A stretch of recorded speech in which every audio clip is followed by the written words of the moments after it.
Alright, what's going on, everybody? Welcome back to the Fudge Effect. Shout out to my boy Al for putting together that amazing intro as always. Shout out to newcomer on the block, my friend Abel, helping out, behind the scenes. And, so I appreciate everyone's support. Here we are for episode number 5 with Natalia Lopez. How's it going? Good. I'm excited to be here. Yeah, so it's awesome that you're here. You are the first official female on my podcast. We are open to having literally anybody on. Any gender, race, doesn't matter. So, me and you have talked before. Mm-hmm. By the way, wish I kind of made the intro a little bit better because she's also the host of her own podcast, yep. Manifest That Shit Now, which you can find on Spotify and Apple. Yep. I was a guest on it before, a few months back. It's been a few months now, right? It's been a while. Yeah, it's been a while. So go listen to that episode if you haven't. Go listen to her podcast in general. Would you like to tell them what it's about? Sure. It's basically like a spiritual self-help, alien, ghost, really anything mystical, I guess you can say. If you would also like to be a guest on there, feel free to hit me up. Yeah, had to put a little plug in there. No, that's always awesome. But yeah, so she was a huge reason why I was able to get these mics, set this up. She helped me out, so thank you for that. You're welcome. But yeah, so she's also a fellow classmate or whatever you want to call it. We're not in the same grade at CCSU. Yeah. But, just college a fellow. Is different. Yeah, college is, everyone goes at their own pace. Yeah. But regardless, she goes to the same school as me. We've linked up many times. I was on her podcast. And now she's here. So I want you to talk to the people about what it's like being an actor or actress. Okay. Should I say? Because honestly, it is easily, I have so many shows and movies on my walls. I'm a huge fan. We did acting 2 together, yep, which was awesome. I've taken a few acting classes. It's very interesting. Mm-hmm. But talk to the people what it's like being an actual person that's trying to make it in the business. I guess, at the end of the day, it's very fun. It's not like your typical 9-to-5 lifestyle, but it can get very stressful, and you have to have a very strong grounding and confidence in yourself to be able to do something like that, because you're going to get turned down no matter what. And you just have to be confident enough to just keep going for the next audition and just going. And even if you think you're not qualified or you're not ready for it, just put yourself out there. I wouldn't want to be doing anything else, no matter how hard and difficult this journey is going to be. I graduate next semester, so this is my last year. And I'm trying to figure out what I'm going to do after that.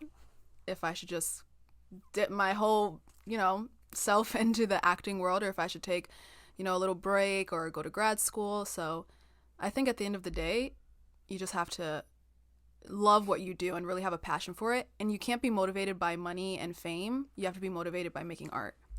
What made you want to be an actress in the first place? I've always loved, the film. I want to do film specifically, right, versus, Broadway or live theater. But I've always just loved watching films and different things. I always looked at it as an art and not just a movie sort of thing. Right. And then my high school actually never had any theater or acting or drama, and I always wanted to do it. So it was always a passion of mine that I wanted to go into, but I thought it would be irresponsible to just go to college for that without any experience. And then while I was at CCSU for Earth Science, I took an acting 1 course as just an elective. Who was your professor? Wesley. Oh, I never had him yet. And I was like, yo, this, when something just sparks and you're like, this is it. It felt like that. And then I auditioned for the shows in the spring that semester. And I was like, you know what? Fuck it. Can I cuss on here? Yeah, go ahead. I was like, you know what? If I audition and I get in, this is a path that I'm supposed to take. And I auditioned and I somehow got in with no acting experience or anything. And I fell in love with it and I changed majors and I've never looked back. Yeah, that's fucking awesome, because me personally, I have no idea what the fuck I want to do yet. Still to this day, no idea. And that's fine. I'm doing this. This is fun. Yeah. I love doing this. But yeah, so that's actually crazy. So you never even actually did your first play until college? Mm-hmm. And how was that? To explain, because I've actually seen you perform before. My first time seeing you perform, personally, was when it was actually right before everything got shut down. It was Ernest. That was my first. That was my first show. And that was ever. your first show, and that was my first time killed acting. it. Yeah. I never forget. I was with for those who are listening and watching, my previous episode that you'd be watching is with Gavin. I was with him, and I had to go there to pretty much take notes on people, like their tendencies when they were up there on stage, and whatever they may be doing, like the theme of the play and everything like that. And if I'm being honest, at the same time, I'm also checking my phone because that's when everyone's saying everything's going to get shut down. So it was a crazy time. Was, yeah. And I went there like the first night of the show, I believe. That's the only time you got to perform. Yeah, which is crazy. So it was a great show, by the way. Thank you. You did tremendous. Everyone on that stage did a really good job. It was actually a really interesting play. Like sometimes some plays you go to, as much as I appreciate people for getting up on stage and doing their thing, there's some plays that I've seen, whether it was at my high school or wherever, I'll just be really bored. And just checking my phone. I've seen plays like that, and I'm an act sometimes you just don't connect with certain things. Exactly. No, but it was really interesting. It was really cool. And so when you first said, like, I want to do this, who did you speak to, or how exactly did you go about it? And, like, what's your plan in terms of from where you started to now, and how have you developed, would you say, personally as an actress? Well, at the time, all I had was acting 1, so I was so, like, in my head, and I was like, what am I even thinking? Like, all I've done is a stupid acting 1 class that everybody in college kind of takes because that's a easy A for most people for their art credit. So I thought I was just being kind of overdramatic and, what's the right word? Like, indecisive, like, because I kept changing my major, and I was like, oh, this is just me going through another, like, episode sort of thing. And my professor, Wesley, who was also the director for Ernest, he was like, you are actually, like, there's something in you that I think. Like that it. Yeah, he was like, you have something for, like, never having experience in acting. Like, you have a solid foundation. And he was like, if it brings you joy and you find happiness, you should really just, like, take the step.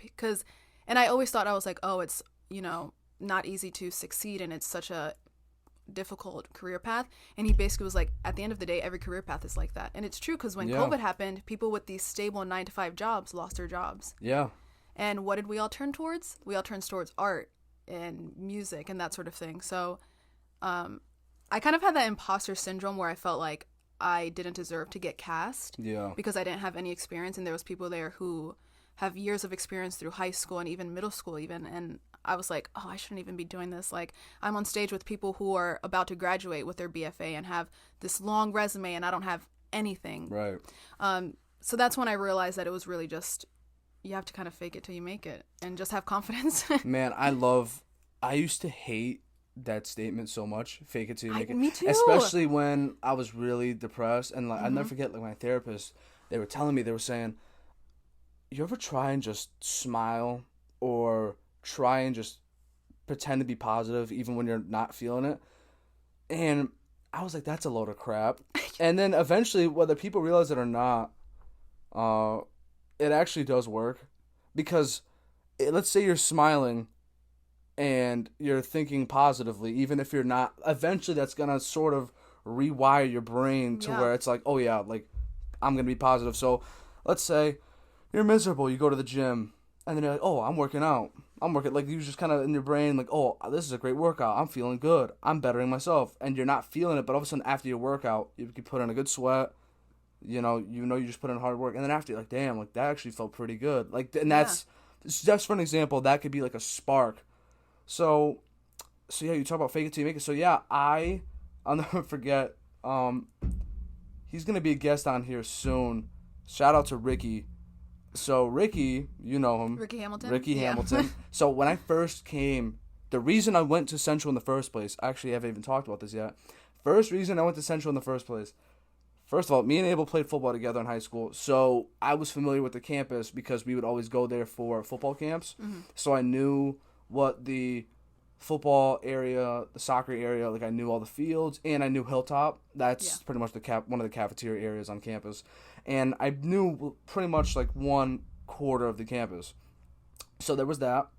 And then when I was taking a gap year and I was working, Gavin, who was just on, buddy of mine, he pretty much said, hey, do you want to go to the show? There's a show going on at CCSU. I think it would be interesting. And something compelled me to say yes. So I ended up going, and we go to Davidson. That is one of the acting buildings. And we go in there, and they had a show, and it was called Discount Comedy. I don't know if you remember that. Remember hearing about that? I don't think I was. So regardless, No. yeah. So Ricky was the one, pretty much. I'm pretty sure he was the one who came up with it and kind of directed the whole thing, wrote the scripts for people, and I go there and I sit down. There might have been like, I could be completely wrong in disrespecting the number of people in the crowd. I mean, it was a decently packed house, but there's not that many. You know the room. Like there's not enough. There's not that much space. It's not big, yeah. Yeah, so there might have been like maybe 40 people, 50, close to maybe less. I don't know. So yeah, that we sit down, we get a ticket, and I fell in love with the show as soon as it started.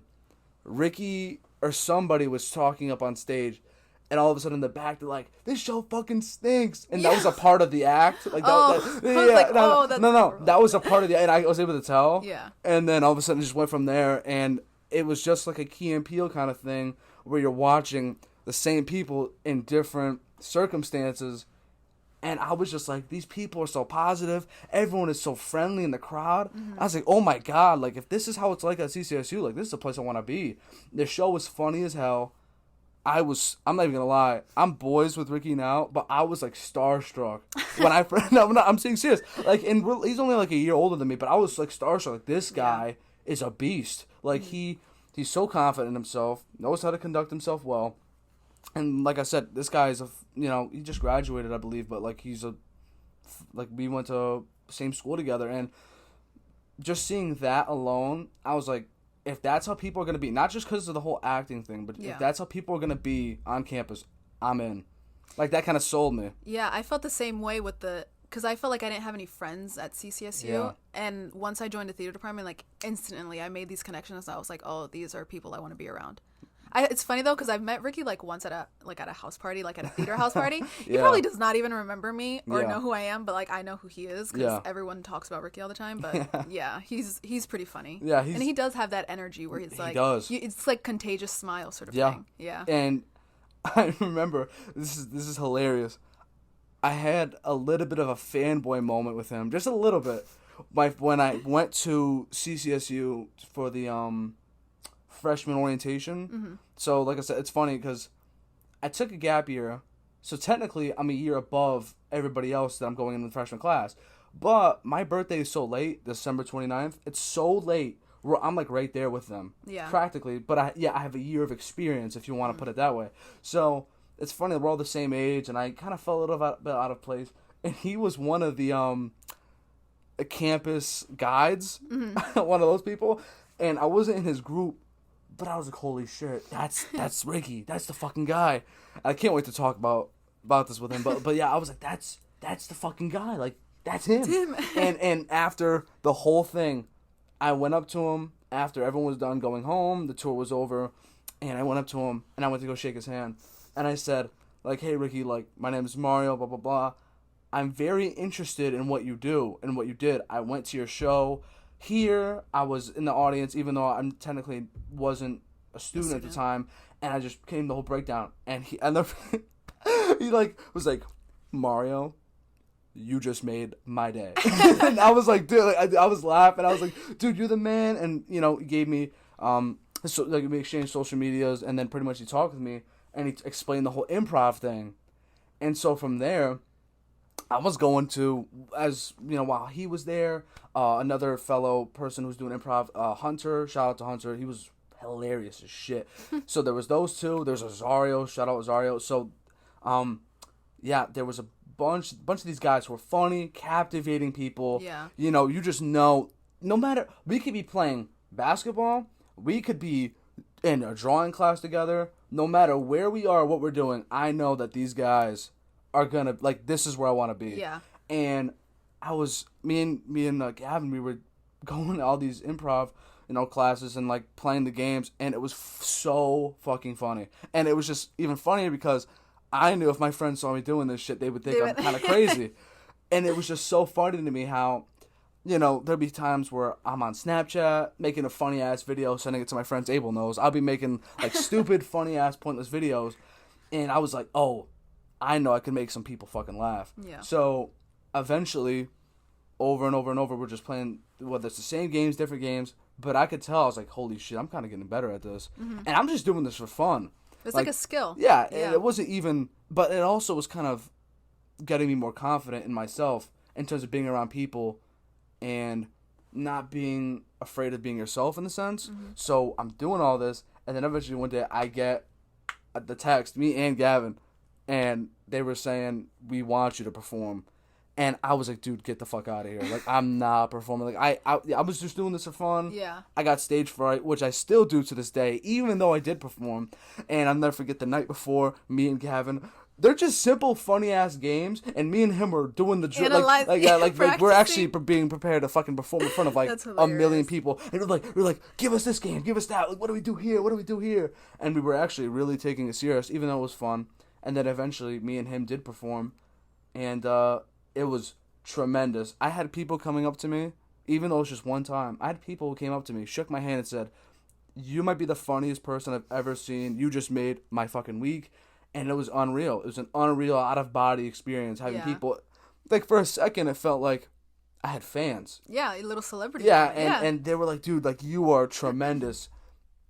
And I was just like, wow. Like, it was, like I said, out-of-body experience. And then I did it for a little bit longer, then eventually, as of right now, I just kind of stopped doing it. As much as I still love it, I still will bring up games to people. I might possibly be a camp counselor this summer, so I'll, like, give it to the kids. That's perfect, it's to pretty much have them play games. But yeah, so that experience, just doing improv, elevated how interested I already was in acting, shows, and movies, whether I want to be an actor or not. I personally don't think that's the path I'm going to take, but that doesn't mean I won't do things like skits and stuff like that and post them to, whether it's my page, wherever. Like, that shit is so awesome. Yeah. It really is. But yeah, so people like you, anybody else that has to get into a character, you're given a character, you have to study, research, learn certain behaviors and mannerisms, and you just have to get into, because remember, you were in my class. Were you there when I did my whole thing where I was raging the fuck out? Yeah, so she was there in the classroom throwing chairs. But that's what, like, that was your impulse. Yeah. And it was, like, beautiful to watch because it felt genuine. Yeah, so I talked about it one time where you had to take, like, our professor, Christy, she literally said, take as much time as you need and just, like, you just pretty much, and able, like, you don't really, like it's hard for you to understand because you never had to do it. But I'm telling you, like, when you, and anybody else listening, when you truly have to just sit by yourself, and you already have done all the repetition stuff, you've done all the warm-up exercises, you just sit to yourself, you're given a script, we weren't given lines, I don't think. I think we were given a few. Yeah, we had that, like, one scene, but everything else was kind of just, like, improv. It was all we had a story, but we didn't have a script. Yeah, so I remember just sitting in the room and my partner, I feel so bad to this day because I flip shit out there. So she's my friend. She was like, yo, that shit scared me. Yeah, so I was just sitting there, and I'll never forget, I just kind of, it was like one of those things. I don't know if you've ever seen Breaking Bad. I have the poster right up there, and it's above the TV. It's just Walter and Jesse just peeking. But I kind of got into, like, the Walter mindset where it's like, I'm no longer the good guy. Like, I'm going to be... You're not you anymore. I'm going to be the bad guy. I'm going to be a bad motherfucker. So I'm just sitting there just thinking... And it's not really, like, something I wasn't really thinking. Let me rephrase that. I was just kind of zoned into a place where I knew it was, like, it's taking me away from Mari. Like, I don't know what it is, but this is what I know. It's going to get me a fucking A+. So yeah, I just go out there, dude, and... Dude, like, you know, I flip shit. I wish we took videos because everyone in my class did, like, really good. Yeah, no, the class was great. Yeah. So there was that, and I remember I might not necessarily be an actor, but man, I took that class serious. Like, it was really fun. Like, it was so fun. I wanted to take it serious. Yeah. And I remember, I don't know if you remember, but once we had to do the Zoom, we had to finish off on Zoom, doing our last scenes or whatever. You remember because I sent a video I rolled up a piece yes! of paper. I rolled up a piece of paper. Yeah. Not a lot of people. Not a lot of people ever saw this. Remember, I did put it on my story. Oh my god. We're in a whole Zoom chat, and I have to do my scene in this little square. If you didn't like put my screen, as the main, you're like I'm the main square that you're watching, and pretty much I rolled up a piece of paper into like as best of a fucking blunt or cigarette as I could, and I just found a match and lit it up right before we started. And like I said, you get to come in whenever. So I came in with my fucking with the thing, and man, that was bad. Like it burned my throat. I was like, oh, like I tried. Like after I threw it out, oh my god, it was so gross. But I did it because dude, I was dying on my end. I wanted to take it serious. I think we were talking. I was telling you before we started. I was like, I'm gonna. You're gonna do it. I didn't think you were actually gonna do it though. Yeah. So I come. I don't even remember. I wish I remember what the fucking script was for. I think it was about. What was it? Do you remember? You thought she was cheating on you. I thought she was cheating on me. Because you found like someone else's like hat. And yes, the hat. That's what it was. The fucking hat. Yeah, and that's what it was called. The actual script was called. I'm pretty sure it was like the I think it might have. It was the hat and the something. I know there was the hat. It might have just been the hat. Yeah. And I remember. Yeah. So we were practicing in this pretty much like the acting space area, the black box. Yeah, black box. Been a while. So yeah, we're in the black box, and we pretty much got to line up stools in the shape of whatever it was if we needed, and I made it look like a bed. And I think I might have used the same hat every time. I might have been a Bengals hat, to be honest. But regardless, I remember I would throw my hat down, and I'd go and she, my partner, would like come out first. I'm pretty sure, and then I would come in and I'd be like, "What the fuck is this?" and then yeah, I'm starting to remember this now. So then it's like, what the fuck?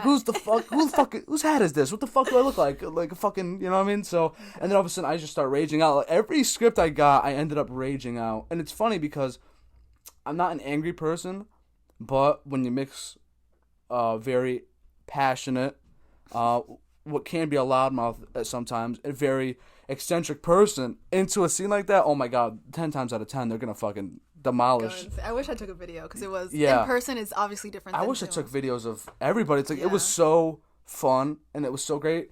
There are a couple things I recommend to people in this world. Try and change your hair color once. No, you've never lived until you've changed your hair color. Mm-hmm. Well, let's say 3. And also, let me add. So change your hairstyle up a little bit because obviously that you're being different there. And then try, and whether it's just for yourself, whether you're actually doing it, try it and perform. Whether it's making a TikTok, do a skit where you're still you, but you're kind of showing off whatever it is you're doing in terms of doing a scene, doing a skit. You're pretending to be something that you're not in a sense, but not in a really bad way, like you're an actual serial killer trying to be a regular person. No, like I'm talking, you're trying to pretend to be a cop, doing something, eating a donut. I don't fucking know. I was literally just about to say that. Yeah, just something completely random and completely just funny. I genuinely think like that is just such a...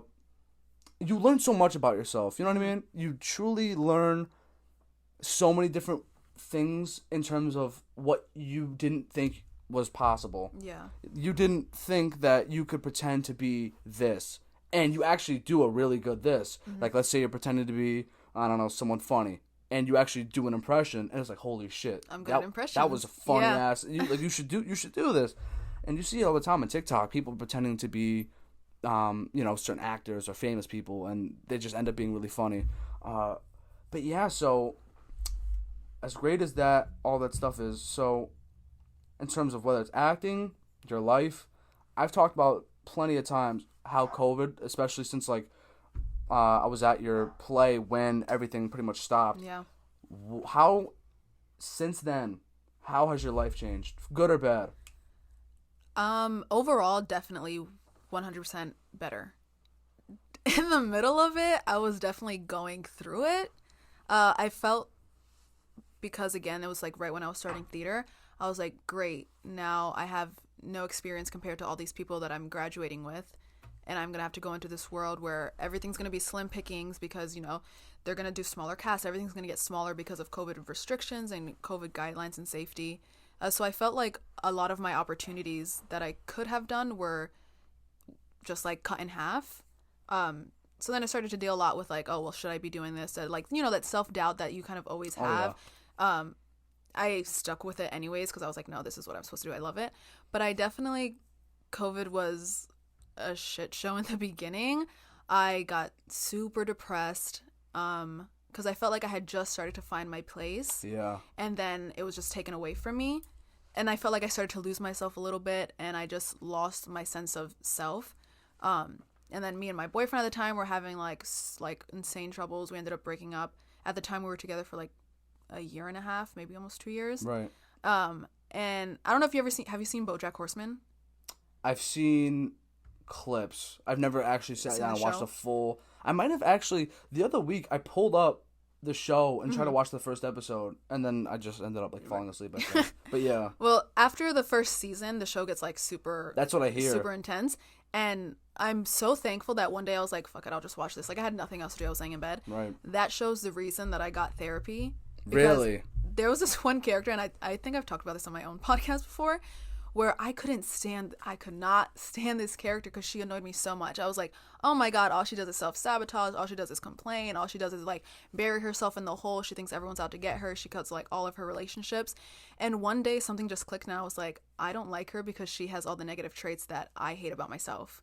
Wow. So once I realized that, I was like, I think I need to get therapy. Yeah. So I got therapy. Me and my boyfriend broke up like a little bit before that. So then I ended up getting therapy, and I realized like I had all this shit that I thought I had healed from, and like shit from my childhood that I didn't even know bothered me, still be an issue. And then that was like the lowest point probably during COVID. Right. And then after that, I just started to like focus on myself more basically and connect more to things that made me happy. That's when I was already into spirituality. Yeah. But I got deeper into it. I like flung myself into like healing everything and anything about myself. And then I feel like I had finally found who I was without judgment of other people. You know, when you're like young and you want people to like you, so you act a certain way, but you're not being truthful to yourself. But at the time, you don't really know. I know people are still like that. Yeah, yeah, exactly. Yeah. So I felt like that was me. Like I had never found who I truly was, and I was always putting this mask so people would like me and so I can fit in. Oh yeah. And then once I realized who I was, me and my boyfriend got back together, and we're stronger now than ever. We haven't had a single fight or problem since 2 years ago. Right. And I feel like I'm so much more confident and better with myself. So like in the moment I was like, yo, this is the worst fucking thing to happen. But if COVID didn't happen, I don't know where I'd be. Like I don't know who I would be as a person, because I think COVID really flung me into like fix the shit that I would always push to the side and ignore. So do you think if COVID never happened, you wouldn't have had your podcast? I don't think so. Really? Yeah. Isn't it crazy how things work in this world? Like, if COVID didn't happen, I think I would still have a podcast. Mm-hmm. It wouldn't look like this.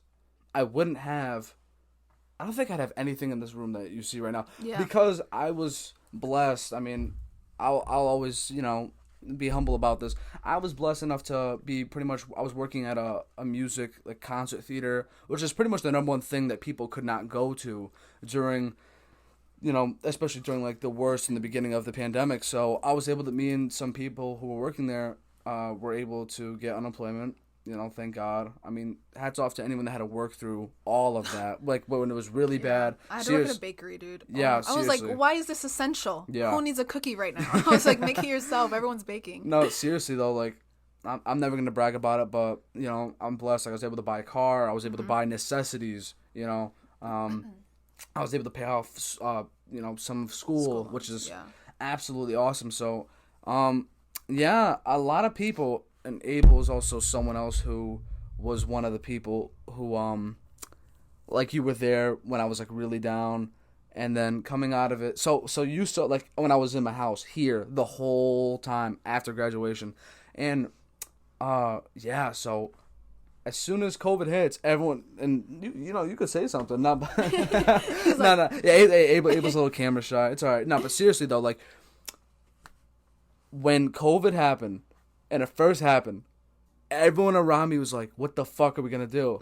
And I was laughing. I was dead ass laughing. And I was saying to people, like, just trust me. Everything's going to be smooth. Like, you got me, of all people. Like, I know exactly. We're good. I know exactly how we're going to thrive in this quarantine. And, You know, we would all stay up late playing on PlayStation, you know, telling stories and parties. Like, I would say, especially during the pandemic when everyone had time to just pause. Yeah. And obviously with online learning, so you get to just stay home. Mm-hmm. When we were always in these, you know, parties, and I know people who do Discords or whatever it may be, or whether it's in person, like people just meet up and talk in person. Just everyone had a time to pause the breaks and just talk. Yeah. You know what I mean? Because that's not, a lot of people don't do enough these days. Those are days kind of like without any cameras or like a mic or anything. It was just like a genuine talk. Yeah. Yeah. Instead of just like not like, you know, just like there's cameras there everywhere or mics there. It wasn't like that. It was just like we just talked. Yeah, no, and every time we would get into a deep talk, like once a week, maybe aliens would get brought up or some shit. Yep. And I was like, dude, The alien people need to conversation. fucking hear this shit. And I was getting pissed. Every time we would have a great ass talk, I would say, and there goes another episode lost. Yeah. And it would just really irk me. And even then, before, I was always saying, podcasts, I would really be interested in doing that. I was listening to so many, I still do. And I was like, you know what? It's time to throw my fucking hat in the ring. We're fucking doing this shit. That's what I did. I was Yeah. like, fuck it. Yeah, Fuck and it. when you did it, I was like, holy shit, like, this is pretty cool. Because you don't, and I'm getting that same feedback now. So someone like me was telling you, like, this is pretty fucking cool. I'm Yeah. getting that now. And it's like, Yeah, dude. it's dope, right? Dope. No, It's like- it's dope because it's like, it gives me a reason to Yeah. keep going. So, I remember, I told you this before. So, yeah, one time I was at, in the summer, I go to the beach for like a week or two.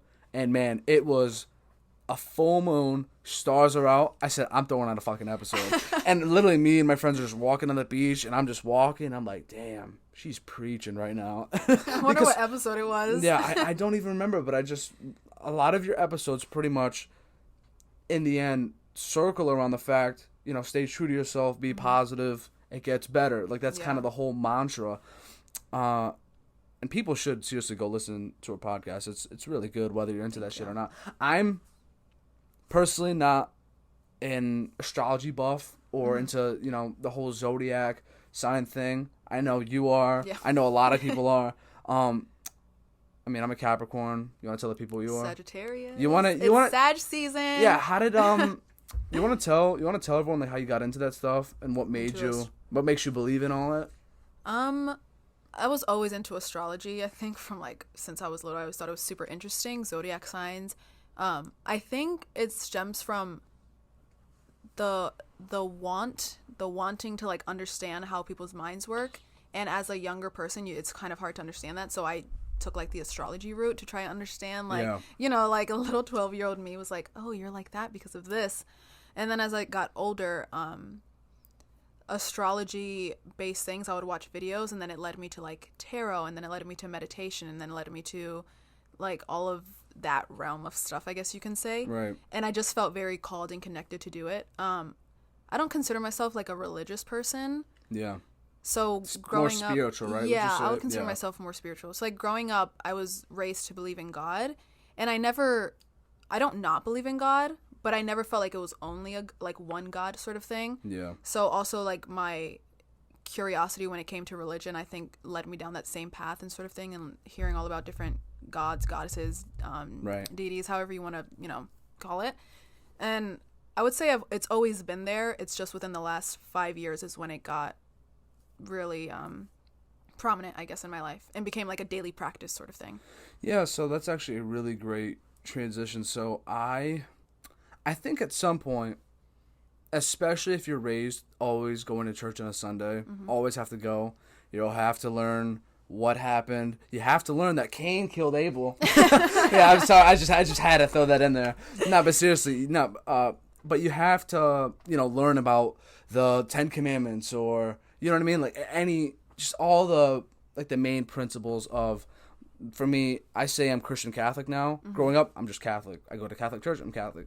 But now I just say Christian Catholic. They're pretty much the same thing, but I'm not a by-the-book kind of person. That's what I think saying Christian Catholic is. I don't think gay people go to hell. Like, I think that's a bullshit rule. I don't think any God or almighty power would pretty much set you up for failure. That's the same. That's and I've talked with my great uncle. He's a priest. He believes exactly what I think. Like, he's not a by the book kind of person either. So there's that. But like I said, when you grow up having to be forced to learn all these things and you're like, this is a load of crap. Like, not that I don't believe in a God, but it's like, do I really have to know all this stuff? Like, that happened so long ago. Yeah. Seriously, can we just let them chill? Yeah. Can we just stop translating what the fuck? Like, if one of them said, and this is just a complete, this is not in the Bible. At least I don't think, unless we somehow missed a sentence. If somebody said, I'm going to just go fishing, like, just straight up, I'm going to go fishing. Yeah. And we want to pull away from that, man, they're going to go fishing. That means you need to go get a job. You need to get up and go work out. Like you just put, from a personal study, like, I'm just going to go fishing. I feel like He's like, dude, I just feel like catching a fish today. They put in this massive meaning behind it. Yeah, and then everyone's like, oh my gosh. And then they're like, the word of the Lord. And they're like, praise be to God. Like, me and my brother make fun of it all the time. Especially when they're like, oh man, doing all that shit. Like, we'll be laughing. I mean, obviously, we take it serious, but we'll always like throw little jokes here and there. But yeah, there came a point in time where when I was really down, that's when I don't want to say I questioned my faith, but I definitely questioned why. I was in the mindset, and I've completely switched it. It's instead of, what is it? Why is this happening to me? It's what is trying, and it's like you have to switch it to what is this trying to teach me, right? Isn't that it's how the difference between like why and what? Because with the what, it's like you're more in control versus why it's like it's happening to you and you can't do anything about it. So I was in the why, just all the time. Why this? Why that? This is really annoying. Like, I hate this. And then eventually, now looking back, it's like, if I didn't have that, I wouldn't have this. If I didn't go through that, I would not be as confident as I am right now. I say the same thing. Everything that sort of everything happens for a reason, which is so cliche. No, it does. Yeah, because it does. Like, if you didn't go through those trials and tribulations, like, you wouldn't have the confidence that you have now. You wouldn't have the stories. You wouldn't have had the lessons. Like, all that shit happens for a reason. I thank The Sopranos for also contributing. Because, no, seriously, I can't give that show enough praise and thanks because, seriously, whether anyone's into it or not, the whole mob kind of thing. But but seriously, seeing, and that's kind of how they wanted to theme it, seeing a balding, chubby guy be as confident as he is, and he's the boss of, this crime family, and he's the one calling the shots. He's the one that's always flirting with people, constantly getting rejected and accepted. He's just so confident. But yet he doesn't look like your typical whatever, freaking Justin Bieber, your Zac Efron, whatever it may be, like the typical, the Harry Styles, like the girls that they all, go crazy for. So you see this guy, and he's just super confident.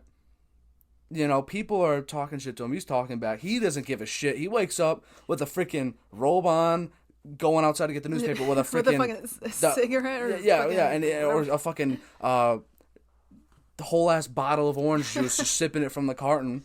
Like, you know what I mean? Like, it's just seeing something like that, and it's like, damn, if this guy is doing shit like that, and it's just a character, but it's like, if he's doing shit like this, and at the end of the day, nobody's sweating over what he's doing, and neither is he, and you wake up, start a new day, and you still live like, I'm that dude. Everyone has to wake up thinking, like, I'm that guy, I'm that girl, I'm that person. You know what I mean? Yeah. You gotta wake up like you're the shit. It's your life. Who else are you living for? You know what I mean? That's what I say all the time. Yeah. If you're not living for yourself, what are you living for? What are you living for? Becky, who thinks... For your neighbor? Like, that sees you fucking wearing shorts that are a little bit too short. Like, fuck Becky. Fucking... And I don't even know Becky. I'm just saying that as a name. No, but seriously, though. So, when I was going through all that, and I was always asking why, eventually, it became... And I just started following a bunch of, like, motivational accounts. No, I'm telling you, when you follow a bunch of motivational accounts... And obviously social media can be a negative place, but it also can be positive depending on how you use it.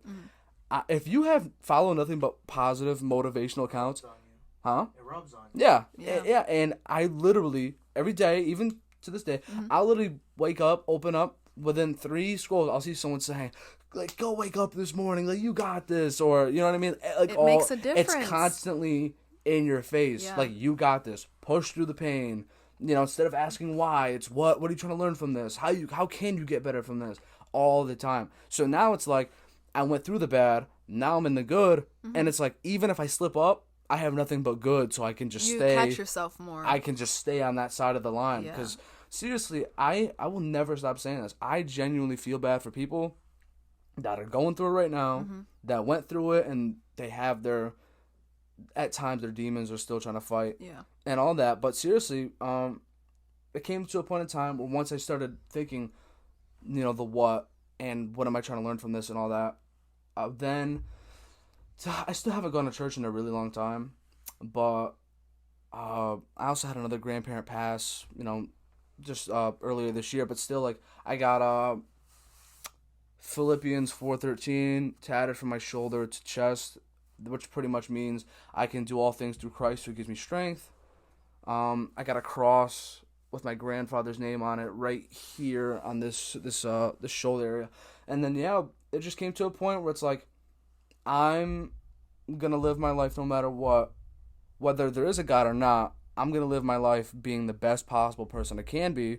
And even if I die and all of it was for nothing, at least I died doing good. You know what I mean? Yeah. And being that's satisfied. And I feel like, where is the flaw or the error in that? You know what I mean? Yeah. For whether it's an atheist or just a really negative person, tell me, where is the fault or the flaw or the really bad thing about trying to do good for the rest of your life and all your life? And that's because you want to, not because you have to.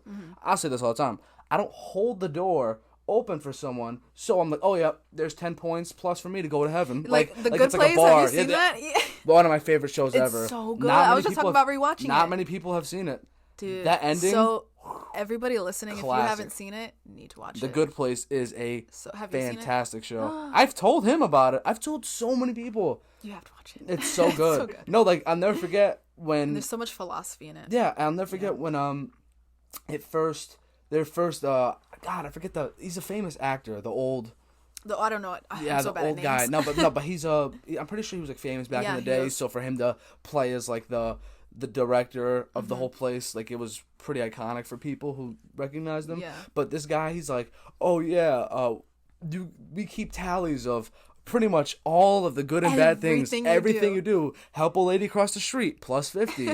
If you what was it? Don't hold the door open for somebody. Yeah, like -20. -20. Yeah, and I remember it was like, if you're a Cleveland Browns fan, like plus 1,000, or like fans of shitty sports teams, or like whatever it may be. It's so So funny. yeah, you just see all these tallies being added up. So yeah, I don't live life like there's a bar above my head, slowly trying to gain, points to ding ding ding, like you'll make it.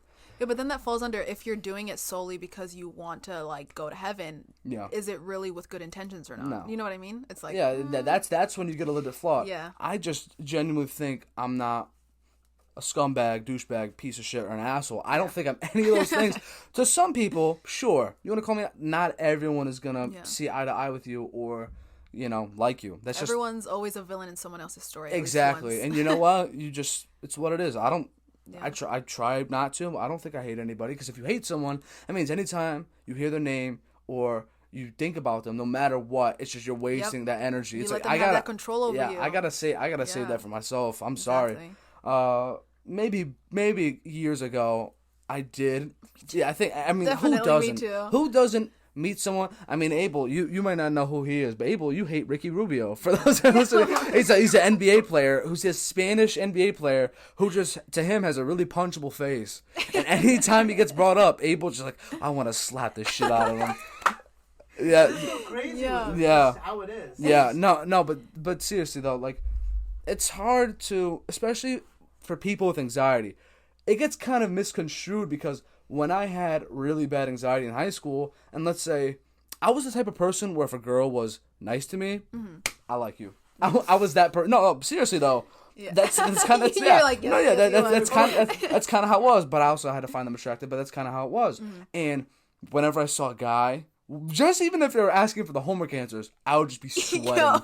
Rage. No, like seriously, like I was really just like, my God. I was like just so like stiff and built up with stress, like shaking all the time, because like I don't know, like I was going through it. But regardless, like there would be times where somebody would be like that exact example I just said would be happening, and I would just look at that guy and be like, this fucking asshole. In my head, I'd be like, this fucking asshole. But now like, I don't care. Up here. No, but seriously, every time I heard a guy's name, like, yep, asshole. This guy's a fucking piece of shit. Fuck this guy. I definitely don't like him. Oh, because of this. That's like I said. That's just one example, but that's how it is for a lot of people. I'm sure. Not necessarily, maybe not in that case, but for most things, one person could rub you the wrong way, and then you will just every time you hear their name or think about it, boom, boom, boom. It brings you back to that mindset too. It's not, you just gotta stay out of that mindset, because seriously, like, trust me, especially once you find a hobby or a passion, sort of like this, you can't afford to waste any ounce of negativity or any of that mind space towards that shit. And it's funny, I don't know if this happened to you, whenever I would be in that space and I'd be up at like 2 a.m. just really like annoyed with life, I'll be on YouTube and all of a sudden I'll get one of those Mindspace videos. Yeah. You need it's 5 ways to release anger. Yeah, I'm literally just relaxing, and all of a sudden that one ad comes up on YouTube, and it's that freaking guy with that accent. It's like, we're gonna take deep breaths for 30 seconds, and he's like, now download my app and I'll calm you down. Oh my god! I'm like, go fuck yourself too, you fucking asshole. That's the universe being like, yo, you need to chill out. But it's crazy how, and I understand the whole your phones track what you do in certain aspects, so they'll throw some of that stuff in your face.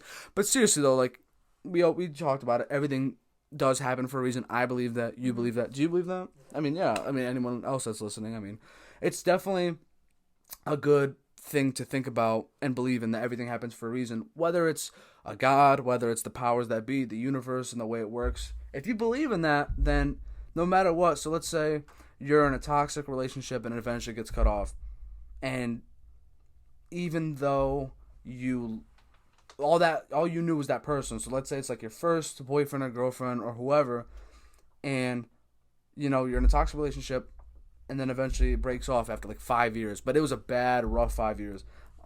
Seriously, that can put someone in like a, damn, I'll never meet someone again. This is the only person I loved. This and that. And all of a sudden, if you believe in everything happens for a reason, you know what? Sure, I'll always have feelings. I'll care for that person. We had our fair run. We had our, we both had our errors or whatever it may be. And then it's like, damn, you know what? I was just not meant to be with that person. And we talked about this because I asked you the whole soulmate thing, and you said, I don't necessarily think soulmates have to be, what was it? Like a sexual thing? Like a romantic way. You can have platonic soulmates that are like your best friends, and you just have that soul tie. And I never thought about it that way. Yeah. And that's just so, that's crazy. That's crazy. How long have you guys been friends?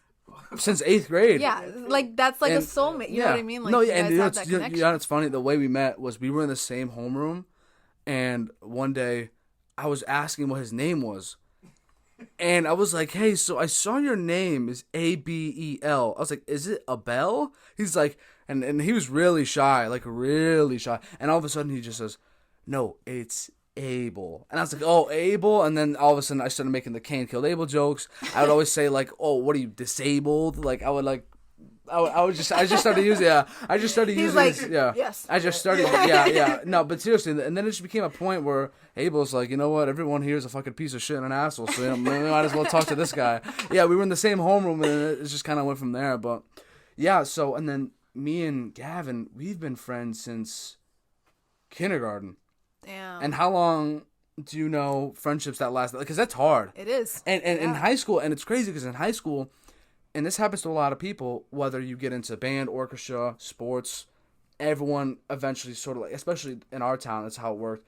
You kind of like all the sects split up. Yeah. And in the morning in the cafeteria, you got the football here, basketball here, cheerleaders here, these people here, these people. Very Everyone's cliquey. Split up. Oh yeah, it was like fucking gangs mean everywhere. Girls, like Mean Girls, like that scene where they're like, this is where they sit. yeah, pretty much. And eventually me and Gav stopped talking because he was playing lacrosse, I was playing football, and when you play football, that's like a whole, like you have to commit. Like you cannot afford free, like you're not given much free time.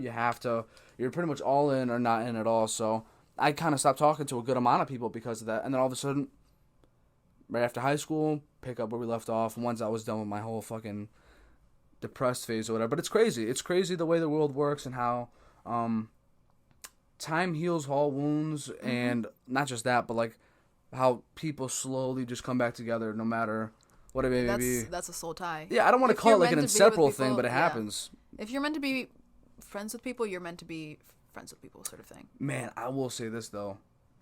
I never really talked about this with anybody. You know what's like a really big no-no? This happened to me. This has happened to a lot of people. And I made a promise with this person. I'm not going to say their name. In like 7th, 8th grade. And I said, promise me, because he had this happen to somebody. Mm-hmm. I said, promise me you will not let a girl, in our case it was a girl. Mm-hmm. In a girl's case it could be a boy. We will not let a girl, let's say we both have a crush on them, mess up the relationship, like our friendship, no matter what. And we made a deal. What the fuck happened? That exact situation kind of happened. And it wasn't more so of the case where I was like, damn, I didn't get the girl. It was more of a case where they kind of lied about. You felt betrayed? Yeah, it was one of those situations. Yeah. Abel knows. But it was one of those situations where it was like, all right, peace. Like, y'all can have your fun. I'm out. And I was like, yep. And you know what? Like, we made this deal. You can do your thing. Yeah. They ended up breaking it up. Mario goes, I don't want to. No, it's fucked up as that sounds. I'm not going to say nothing, but we did make a deal. Yeah, as fucked up as that sounds. No, but this has happened to me, and maybe there's examples I can't think of, but this has happened. And this happens to people. Yeah. But that's like, if you truly have a really strong friendship, and you believe that there's so many people in this world, don't let one person from school that you both don't even really know fuck up that whole thing. Because that happened. It sucks. But you know what? Everything's meant to happen for a reason. So I'm not going to dwell on it or complain. It's funny though, because Abel's looking at me like, oh, I know exactly. That's how, me and Abel on the same page. But yeah, man, it's just, it's crazy shit. Yeah. I also say, like, sometimes you can meet a friend and you're best friends for like 3 years, and then all of a sudden something happens. Like, that person just was meant to be there for that part of your life. Like, not everyone is supposed to be there forever. And you have some people that I'm sure you guys probably are going to always be friends. And you have those people that you know are always going to be there forever. But then some people, they're just there to be there for you during that time because there was something you could have learned from them during that time period. Yeah. And then you just move on. Do you ever have those moments where it's like, all right, I think I'm entering a new chapter in my life? Oh, yeah. No, I say it's a new season. Yeah. Like, new season. I have new people around me. No, seriously, though, because I have those moments. And then it's one of those, like, main character things. Yeah, that's why I say season instead of... people talk about it like I'm really the main character in my own, like, this is my movie. I think about that shit all the time. Like, sometimes I like to people watch. So whenever I'm people watching, I'm looking at people, I'm like, yo, they are really, like, that's their life. Like, they're in their own head. They're doing their own thing. And me, I'm sitting here, and they will never, like, know me. And they're just going about, like, what do they do? Where do they live? Yeah. Like, it's so weird. I've seen videos, and somebody, so like I have TikTok. I don't really watch it, but TikToks do translate to Instagram. Like they the reels. So yeah, the reels, exactly. So I saw one reel where it was a girl watching a street performer, and they were dressed like Michael Jackson, and they were performing, and the caption said, "This girl is truly a main character," because everyone's huddled around the street performer, and she goes to give him $1. And then she starts doing the dances with him. Oh, shit. And everybody's just watching this girl just like, hey, like, I see this guy performing, let me go, like, do something with it. And then she starts performing, breaking it down. Everyone's, like, rude, like, cheering for the both of them. Yeah. And it's like, who else would have done that? Mm-hmm. You know what I mean? It's one of those moments. Or, like, you might have seen it. It might have been in a Puerto Vallarta where it's, like, a mariachi band. And some girl's dad picks up one of their guitars and starts performing with them. Yeah. And so she's like, my dad's really a main character. Like, it's one of those things where it's like I think everyone in this lifetime, whether they realize it or not, will have multiple, not just one, but multiple moments where they step outside of their comfort zone or whatever it may be. And everyone's just like, damn, like they're really doing, and a lot of people that may be their wedding or no, seriously, or, they make that one play in a sports game where it's like, oh my god, like someone hits a full court shot for the game winner, and the whole crowd just erupts, and they just like that, or like Megan Rapinoe, she's one of the best U.S. women's soccer players of all time. Every time she scored, and man, I don't care what anybody thinks about her, because this is such a cold celebration. Anytime she would score, she would look up and like do this kind of pose while she's standing and just look up, and it's like, wow, like that is just different. Yep. Like that is so different. Like Ronaldo, when he does every time Cristiano Ronaldo he scores, he runs and then does this, and the whole crowd goes, see, like the whole crowd, like everybody, it's crazy. And you know, whether it's a catchphrase, whether it's doing something you never thought you would do, like me doing improv or something. I don't know. I was just about to say that, like your improv. No, yeah, but it's crazy. It all comes. I think everyone can have their main character moments all the time if they have the confidence in themselves. Yeah. Because if that street performer, if that person that went up to them and started dancing with them, if they didn't have confidence in their dance move, they would have never done that. But if they have confidence and they don't care what other people think about them, they're just gonna do whatever the hell they want. Be confident, not cocky. Yeah. There's a difference. Yeah, there is a difference, and confidence is, let's say, you and another actress are trying out for a role. You have both given the script. She looks at it the day of and doesn't really pay any mind to it. It's like, I'm just going to wing it. And then you are studying the shit out of this and going super in depth with it, and you're like, I'm going to fucking nail this. Like, you're so confident, hence the word confident. You are so confident you're going to nail it because you put in the work and like the hours leading up to that moment. Whereas someone could just be cocky and be like, I don't need to look at the fucking script. Yeah, like that's the like difference. Confidence, when you're confident, you never put someone else down. But when you're cocky, you put other people down because you think you're better than them. Yeah. There's like like in that case, like if it was me and the other thing, I'd be like, I don't need to practice because that other girl, there's no way she's gonna get it. Right. Like obviously I'm the right choice, so I don't put it in the work, and then I lose, and I'm like, oh, what the fuck? Yeah.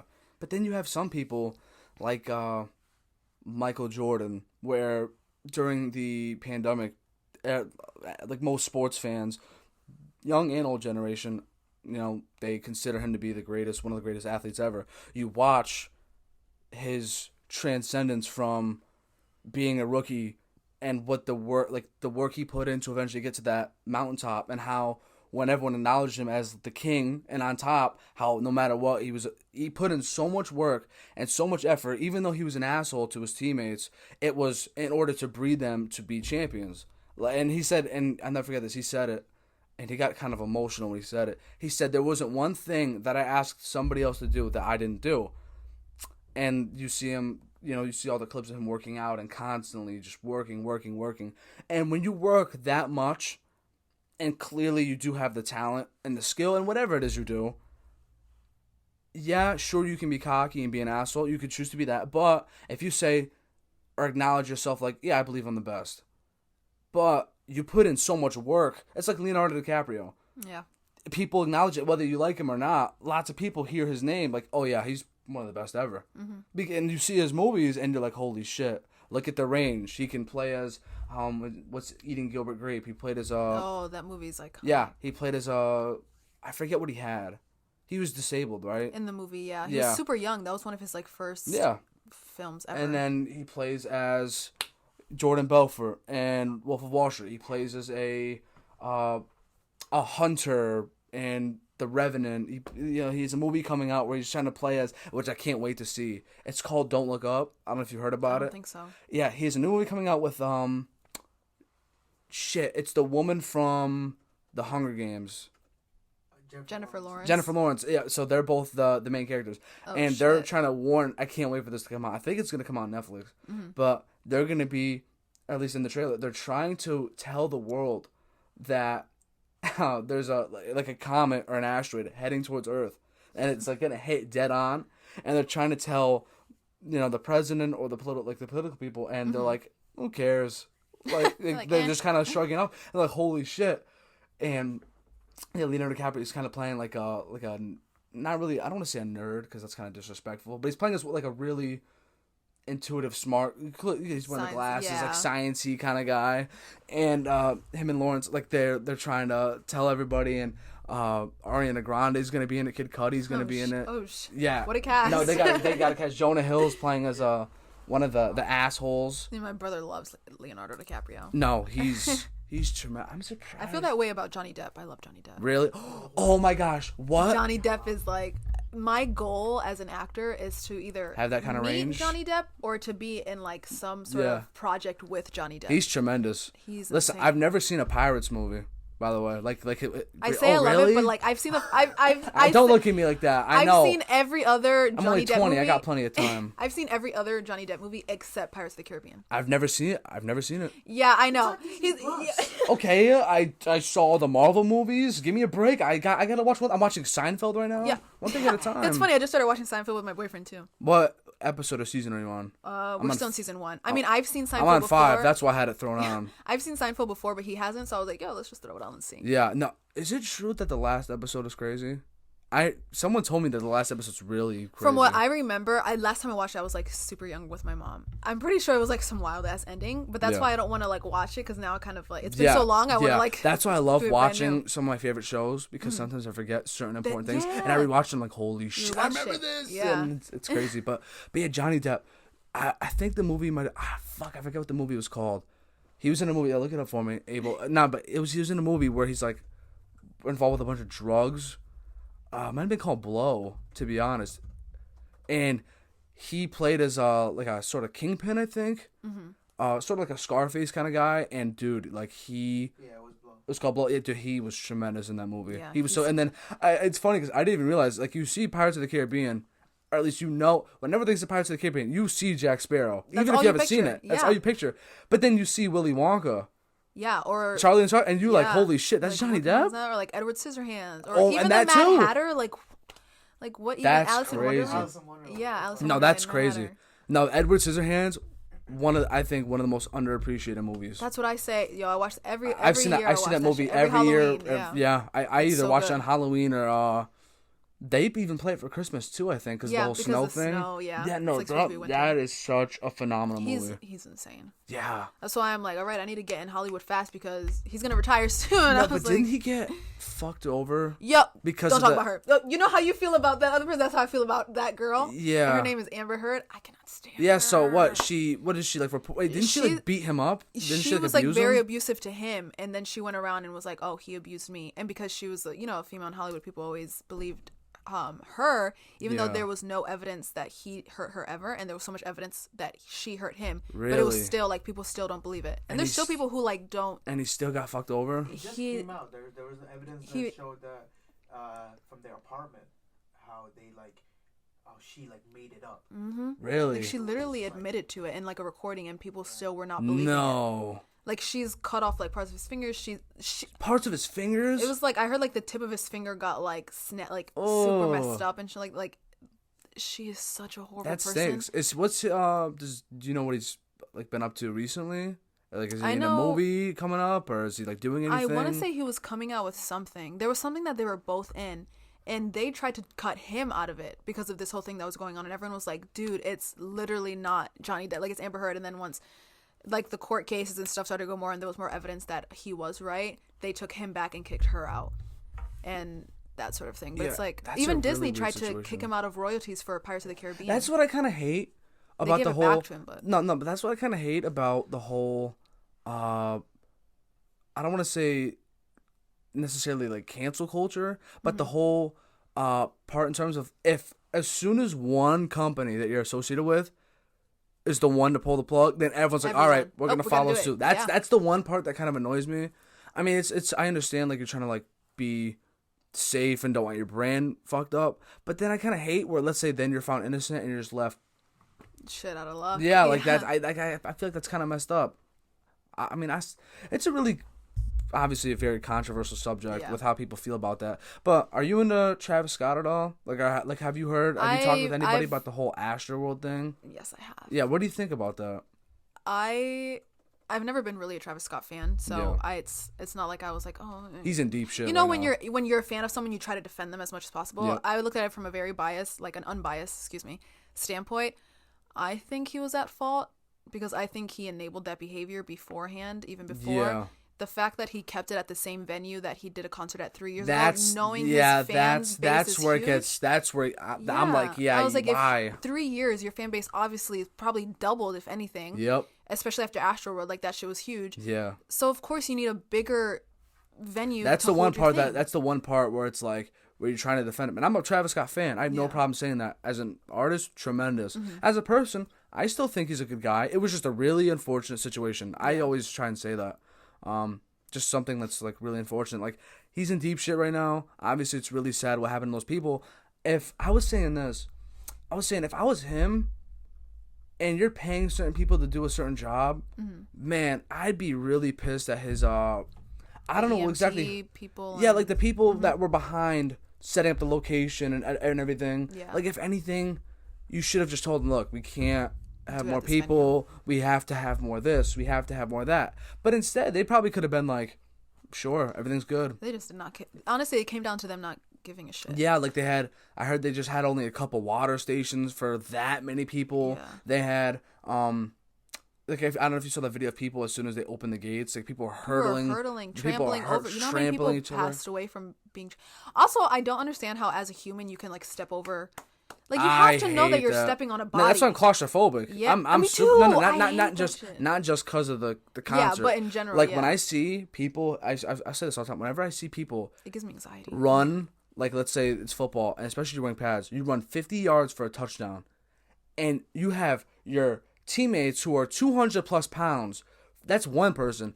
And you have like 20 of them jumping on you while you're out of breath. They're practically killing you while they're trying to celebrate. Yeah. That really gives me anxiety. Like, no, seriously, no. That I'd probably do that. No. Back up. Like before I'd probably have a heart attack.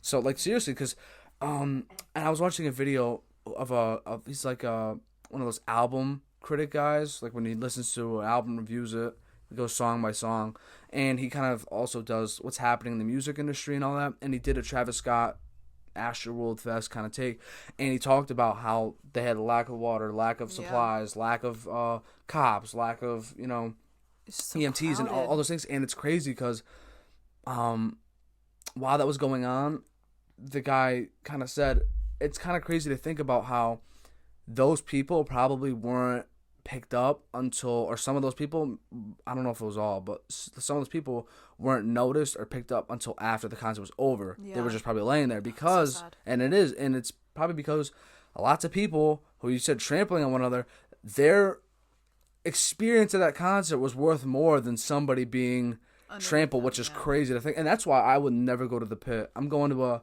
Dua Lipa concert in February. Me and my friend, we said we're not going to the pit. Yeah, and it's just a Dua Lipa concert. No, but still. What is it? Mosh? Yeah, a mosh pit. Mosh pit? I Yeah, don't like no. mosh pit. Even when you're in the pit, as soon as everyone starts jumping, that's a mosh pit. Yeah. Everyone's My jumping boyfriend around. likes that shit. I'm like, no, absolutely not. Absolutely not. He's like, you want to go to a Little Uzi concert? I was like, I will go, but I know you're gonna want to mosh pit, and I'm not doing that shit. No, especially in the front. Oh Yeah. my god, people would go It nuts. gives me anxiety. But here's the thing, though. People pass out at concerts. That's normal. That happens all the time. I mean, especially because like lots of people will like drink beforehand. They'll be dehydrated. They'll be doing something. Yeah. But I've never heard of a Travis Scott concert where, let's say, it was indoors in an arena and you still have the pit and people are dying. Yeah. So I just genuinely think it was because it was It was way too. It was crowded. way too And the overcrowded. lack of awareness with other people, like the amount of videos I saw of EMTs trying to get through and no one was making room. And I don't know if that's Everyone was so caught up in. I don't know if it was because they didn't notice or they didn't care, or because they physically could not move. I think it was both. Yeah, like I saw this video. It was someone talking about it too, and they're like, even if like no one was mosh pitting and stuff like that, because it was so crowded, people couldn't fully expand their chest. That's what was causing people they to were pass out. They were saying Yeah, I like saw videos. everyone was People were like, everyone was super shrugged up and you couldn't even. You can't breathe. move. Like And- imagine trying to, like. Yeah. No. In absolutely my not. first episode, I had my buddy of mine Tyler, major Travis Scott fan, and he was talking about how he was at the Rolling Loud. This was we went 2 weeks before the Astroworld Fest thing, and we talked about it a week after that, so a week before the Astro Fest, and he was talking about how Rolling Loud, when he was up there in the front, everyone is pretty much exactly how he described, but obviously it wasn't as bad if everyone was fine for the most part. Yeah. But yeah, that's terrifying how, I've heard fans are like seeing like a post of a fan describing their day or like talking about it, and how everyone was so smushed saying they can't breathe and they're screaming help, and like that's just so sad. As an artist, you should be aware because you're up No, but here. that's okay. You know what I mean? So here's the thing though, if you're Travis Scott, this is why I'm trying to see both sides here. Yeah. Because if you're Travis Scott and your concerts, you always know, not just him, the fans know everyone's gonna be jumping and going fucking crazy all the time. And there's proof Like, there's too much evidence to show that he cares for his fans. Like, because if you look at videos, he's like, oh, like, can you, like help him out, like, pick him up. If he'll notice someone passed out and nobody's helping them, or he'll make sure everyone's good. Like, you see those videos, and then this one incident happens, and maybe it was one of those things where he's super hyped, and the whole crowd, the pandemic is, things are getting better from what people, talking about, I guess, and everyone's going crazy, everyone's moshing, and maybe he was just so caught up, or maybe, and then you have Drake, another major superstar in this world, like, everyone's so caught up in the atmosphere, or maybe he just couldn't notice, because, like, let's say it's me and a classroom of students, in a classroom, maybe a little bit more. So let's say a classroom can hold 30 students, you put 60 in there, and everyone's jumping up and down. Let's say the people in the middle are going crazy. You can't really see that because everyone in the front's still jumping too. So let's say while that was going on in the middle and everyone's going crazy up front, I mean, I don't know. I just don't know. I mean, I still do think it was bad. Yeah. It shouldn't have been held there. It's very sad what happened, but, like, I don't think Travis is a bad person. For one sad day. Like, that's just one of those things where it's like October whatever 2021, like the tragedy that happened at Astroworld, you know what I mean? Like, I talked with Jared, he was my second episode. He was saying how he doesn't think he's gonna get canceled or any of that, and he'll recover just fine. Yeah, I think he will too. I mean, I hope he does, because I mean, it's not like he planned for that to happen or wanted anybody to get hurt. But, man, he is getting lawsuit after lawsuit. And now his own workers, I saw recently, are also filing a lawsuit saying, you put us in a shitty situation. So, yeah, it's Well, just, I saw really videos bad. of the security, like, just being assholes to people. Yeah. And, like it's just... the people they hired, I don't think were... I mean, I don't know about, like, the behind-the-scenes people, but, like, EMT security, like, those people were not qualified at all. Oh, yeah, no, but it's not just that. like, you hardly even you don't even have enough. Hardly had it, yeah. Yeah, you know, It was just poor... planning. Yeah, poor planning and poor management. So shitty. But, man, I'll tell you what, though. I feel like when you're around, I mean, it's a typical saying. When you're around long enough, you see it, like, you eventually see yourself become the villain. Like, that whole thing. Obviously, the families of, whether it was their son, their brother, sister, like, the families who lost that member, obviously, they'll probably see Travis Scott as a piece of shit, awful person, and which is completely understandable, which sucks. But I feel like lots of major artists have that moment in time where it's like a really sad thing. Ariana Grande, like, she had the bombing, like she had one of those concerts, but there was a bombing and people died that day. I mean, obviously that's different, but The gunshot, right? No, I think there was a genuine Someone, bomb. Yeah, someone, like... bombed the concert, and that happened. I was like, yo, I don't get how people can do... I mean, Yeah. whatever. But, No, you know what I mean? yeah. It's like, what the fuck? Drake had to deal with the whole son thing, hiding his son from the world, getting dissed and all that. Yeah, I forgot he had a son. Yeah. Michael Jackson, obviously one of the most... He's easily the biggest music star ever. But to top that, along with the fact that, he goes through a whole reconstructive phase with his body, and along with that, the whole kid thing, like, that's easily one of, when you think of, like, a controversial subject, especially in the music industry, like, that might be the number Michael one Jackson, thing. And to this day, like, people still debate. Like, because you'll never never know. Gone, yeah. Yeah, you'll never truly know. Yeah. And isn't that a weird thing? I've talked about that, not necessarily with him, like, in terms of him, but it's like, are pedophiles, like, are you born a pedophile? Does that eventually, you know what I mean? Isn't that weird? That's interesting. I always think about that. Is a pedophile born a pedophile? Because if you're a kid, how are you going to like a kid if you're the same age? As you get older, you're just like, oh, let me just, and as you're getting older, you're like not looking with the people, you're like, oh, like, I mean. Yeah, it's weird. I think a lot of it can stem from trauma. And then let's say you're going to, let's say you're depressed, but you also have those feelings. You go to a therapist, they are told, like, the therapists have that code, they always break it down whenever they say, like, if you plan to hurt yourself, plan to harm another, or there might be one more, like, we'll be forced to tell authorities. Yeah. If you tell them, I'm not a pedophile, or I have these feelings, but I've never done anything, How does that they work? might still tell. If they make, because how could you trust that? Yeah. They're telling you, like, that could be a True. confession. Like, isn't that that's a really shitty place to be in? Mm-hmm. Like, especially for them. But it's good that you said that. It could be something about. I mean, the whole pedophile thing didn't come out until. I just find it funny because it After happened he once he passed was. away. I find it funny because it happened because he was white.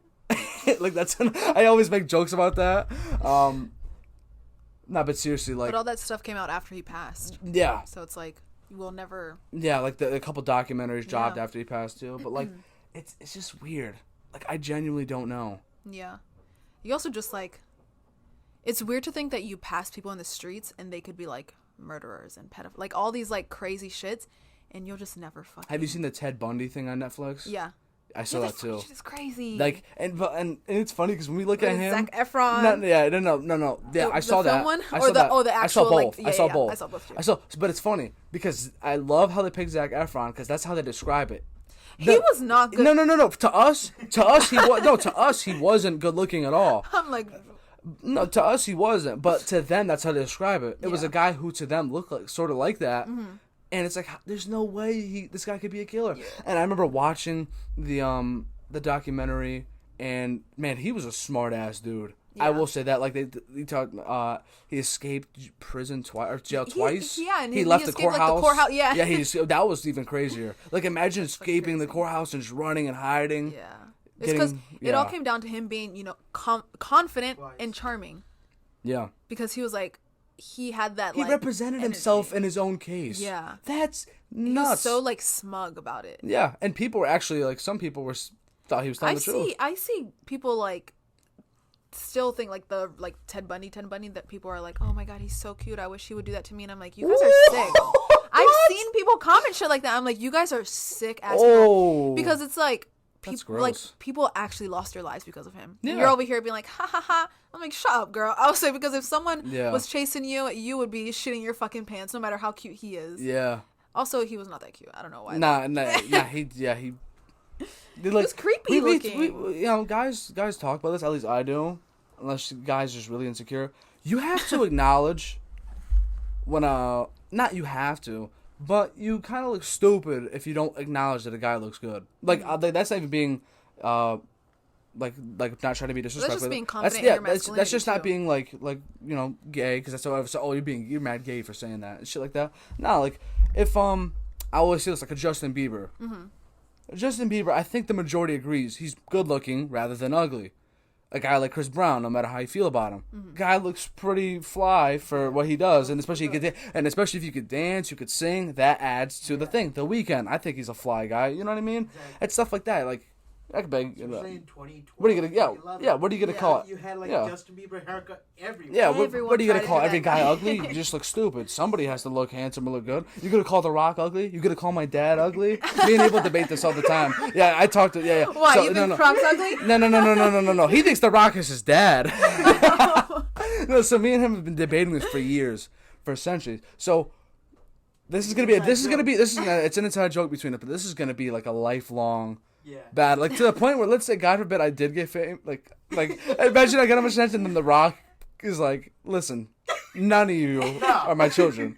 No, but He goes, just give me a swab. Just yeah. give it to me. No, but seriously though, like because whenever I would take pictures in high school, I'd be so anxious and like tight, where my lips would go like that. Yo, They would go like that, and then I would kind of like raise my eyebrow.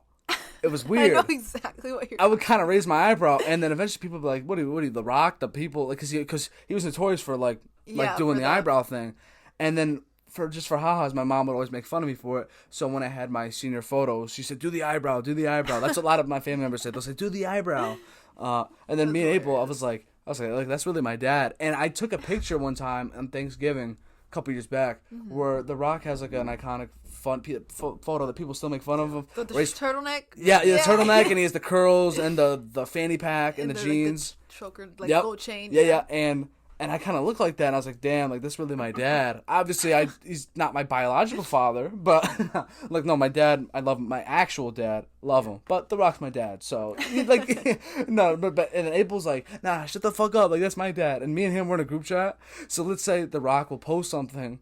We'll try and beat each other to the post and be like, that's really crazy, my dad. Whoever gets it first. Yeah, like, I told Abel, shit, what movie's coming out? Black Adam. Yeah. I sent a video of Black Adam. I was like, damn, my dad's really about to. I said, I don't know if y'all heard about this movie that my dad's in, but it's gonna be crazy. And April's like, nah, what the fuck? Oh, it's my dad. What the fucking asshole? Yeah. We The Rock is iconic. Yeah.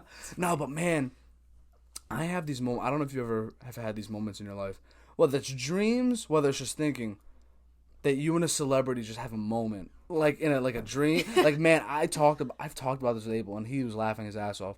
I had a dream where I actually had a family with Kendall Jenner. I had actual kids in the dream. I saw what they looked like, and I woke up, and I'm not even gonna lie. You saw what they look like? And I'm not even gonna lie, I was depressed. I woke up. Like, I had a family. I was happy. Yo, that was your other timeline. That's what I'm saying. You dropped in real quick and they're like, oh, shit. And it was one of those things, and it's one of those, like, funny-ass things that people talk about where it's like, you try to go back to sleep, and it's just isn't the same. You get the same dream. And I was like, fuck. I took a shower that morning with just looking down.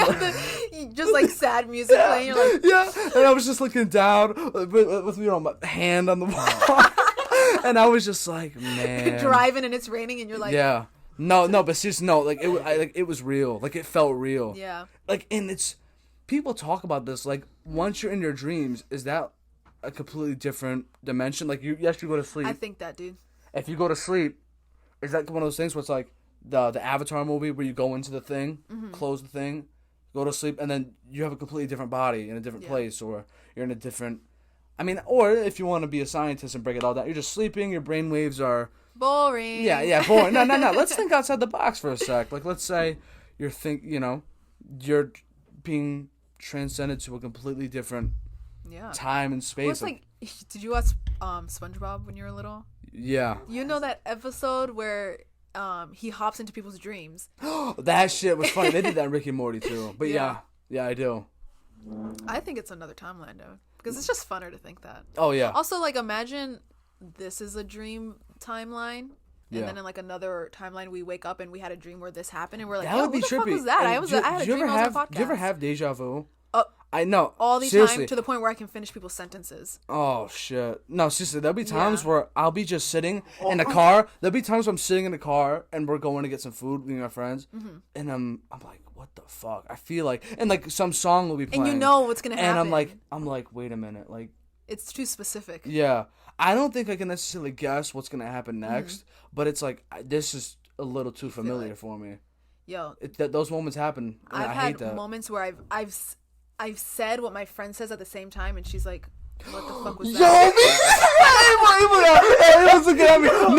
No, we have had those moments too many times. No. I had no. I'm gonna be serious. This happens to me to this day. Seriously, I'll be in a party, and maybe I was humming the song, so maybe they're thinking it too, or no song's on, and I'm thinking about a song. And then I say the one part of the song, and then someone like him will say it at the same time. We're like, what the fuck? It's crazy. Like, I hate that. I hate that. Well, that's good. You guys definitely, the longer you have a connection with someone, the more connected your, like, minds get. It's crazy. Yeah. It's so weird the way the world works. Man, we're talking about time and space and all this shit. Let's talk about aliens a little bit. Let's mix it up. Let's get into aliens a little bit. No, seriously. Low-key, I bet this is probably another reason why I got into spirituality, because I just had so many questions about, like, how the fuck did we get here? Like, what is beyond, like, our world? Yeah. Because people who think there's no aliens are boring. You're boring as shit. This big ass also selfish. universe. You don't think there's something else out there? I think you're selfish if you're not open to it. Yeah. All right, I love There's it. like 50 million galaxies. Like, you can't be saying you're the only one. Yeah. No, that's selfish as Let's shit. think outside of our egos for a second. No, but seriously, dude. Like, there's so... Man, when I was in middle school, I was going through this phase, the whole reptile people thing. And some people it's still... Interesting to and no, and I have a friend who's like, it might be possible. Like, and I'm like, shit, dude. Yeah. It's crazy, though, because it's also one of those things where we will never, like, truly know. Like, it sounds crazy, and I don't believe in... I've heard the theories, stuff like that. I don't really believe in it. Yeah. But, like, yo, what if it's true? Yeah. Like, I don't fucking know. Nah, you can't live life in a empty... Because, you know what I think? I don't necessarily think it'll be an alien... It could be. an alien type thing where everyone's like, what the fuck? But I feel like there's going to be a what the fuck moment, sort of like with COVID. Mm-hmm. Or it might not necessarily be a virus, but something crazy happens where everyone is just like, yeah, this is bigger than just us. Because, so everyone talks about how, oh my God, I would love to see a UFO.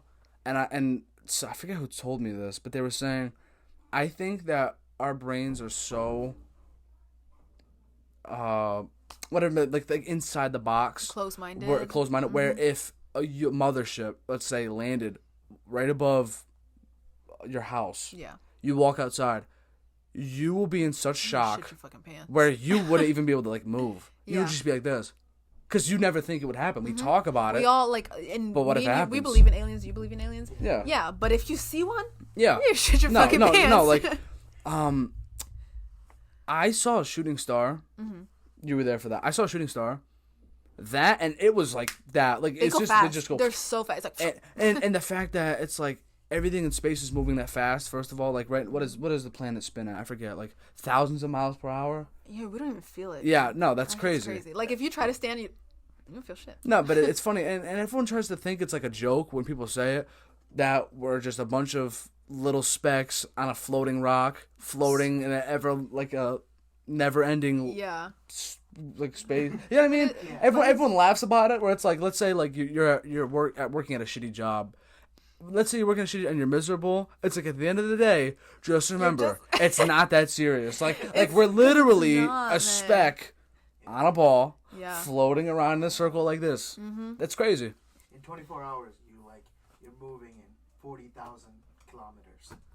Yeah, that's crazy. That's insane. And no, but seriously, like, if I man, I don't know what I would do if I saw a UFO. I because people would think, oh, I gotta record this.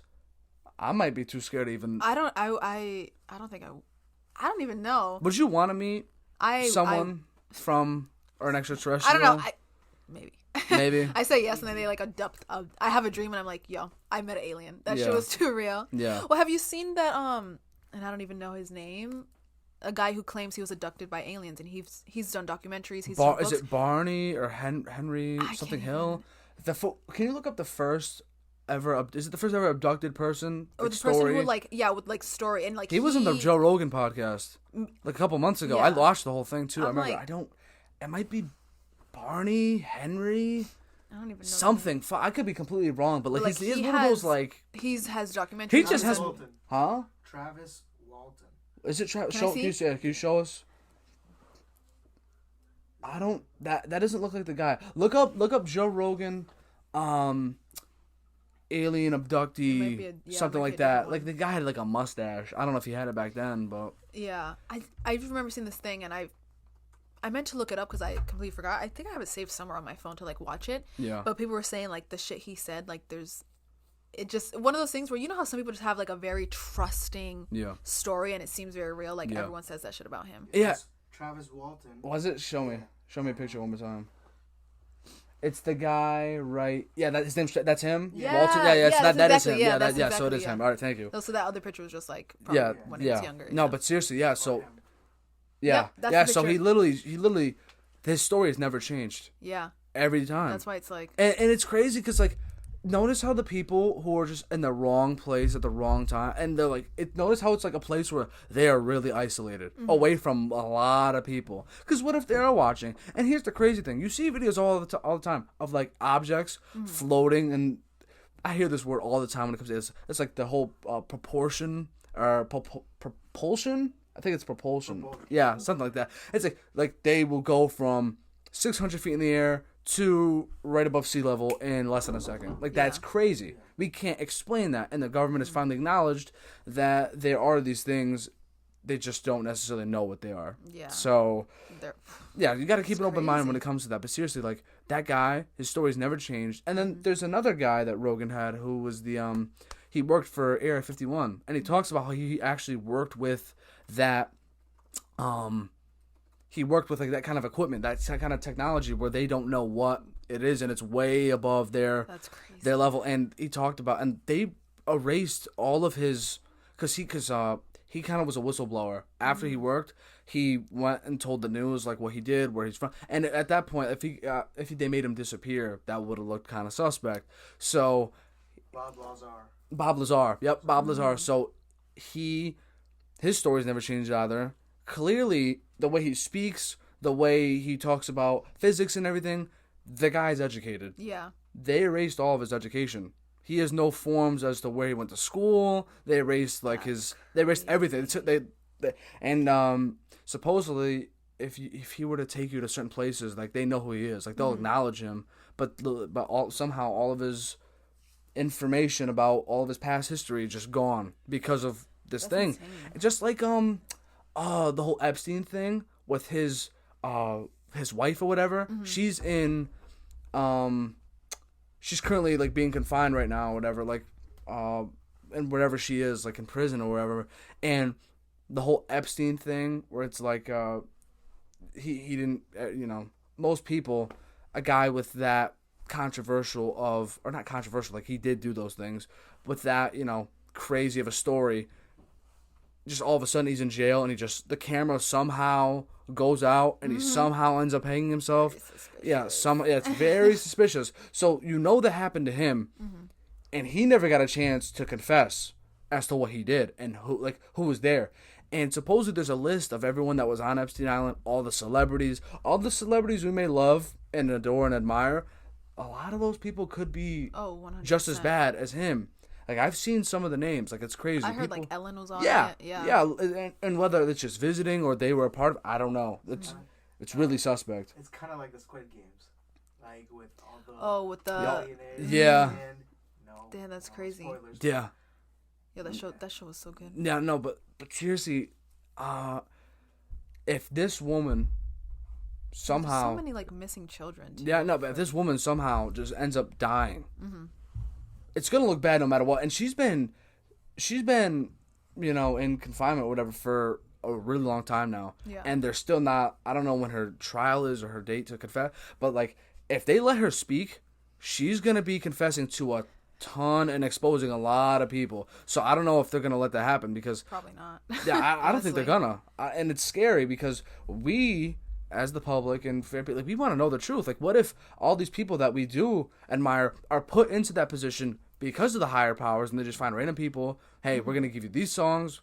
We're gonna make you look like this person. We're gonna put you to the top. Yeah. Just sign this contract and keep your mouth shut. People are crazy for fame.